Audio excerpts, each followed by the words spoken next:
professeur d'allemand à Fribourg, qu'a rencontré Christine Boss. Depuis l'été, les rumeurs relatives à un retrait des forces françaises en Allemagne alimentent ici les colonnes de journaux et toutes les conversations. À Fribourg, 180 000 habitants où sont stationnés 10 000 Français, le retrait est devenu un argument électoral. Du côté des militaires, même si on se dit déçu, on n'a pas d'état d'âme, on a l'habitude de partir. Parmi les civils, en revanche, on est beaucoup plus inquiets. Qu'ils soient employés ou enseignants, leur vie, ils l'ont souvent faite ici. Certains comme Janie, professeur d'allemand au lycée Turenne de Fribourg, possèdent la double nationalité. Je me suis mariée en 63, l'année de la grande réconciliation. J'ai épousé un Allemand et avec lui, nous avons sillonné le monde. Veuve, Janie s'est réinstallée en Allemagne en 1980 avec ses 2 filles. Un choix de vie, aujourd'hui remis en question.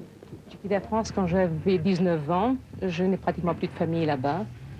Et je me plais beaucoup ici. Je ne sais pas du tout où je pourrais atterrir en France. Pour l'instant, c'est assez surprenant. On est un peu troublé. On ne sait pas ce qui va se passer. En ce qui me concerne, j'aurais beaucoup de mal à quitter Fribourg.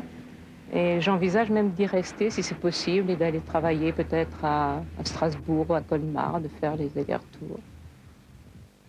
Ici, c'est ma vie quoi, qui est ici et j'ai pas envie de partir, pas du tout. Pour Janie, comme pour certains des 5000 civils français vivant ici, l'Allemagne est devenue une seconde patrie. À la veille du grand marché de 92, il ne voit pas pourquoi il devrait partir.